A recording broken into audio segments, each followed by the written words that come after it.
ચેતર વસાવા એ પણ એક આદિવાસી સમાજમાંથી આવે છે। અમે પણ આદિવાસી સમાજમાંથી આદિવાસીઓના હક અને અધિકારની લડાઈ લડી રહ્યા છીએ।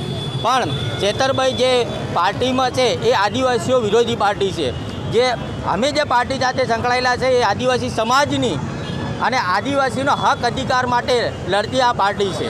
એટલે અમે શહેરા પરથી બંને એક છે, પણ અમારી બંને આદિવાસી સમાજના અમે જે હક અને અધિકાર માટે લડીએ છીએ એ અમારી પાર્ટી જે અમારી આદિવાસી સમાજની જે પાર્ટી છે કોંગ્રેસ પાર્ટી સાથે અમે વર્ષોથી સંકળાયેલા છે।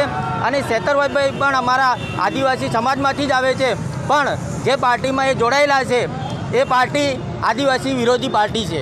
એટલા માટે અમે ચેતરભાઈ વસાવાને પણ કહેવા માંગીએ છીએ કે જે વર્ષોથી જે આદિવાસીઓના હક અધિકાર માટે લડતી પાર્ટી સાથે આવો સાથે મળીને એક આદિવાસી સમાજનું અને આ ગુજરાતને પરિવર્તનની દિશા તરફ લઈ જઈએ છીએ।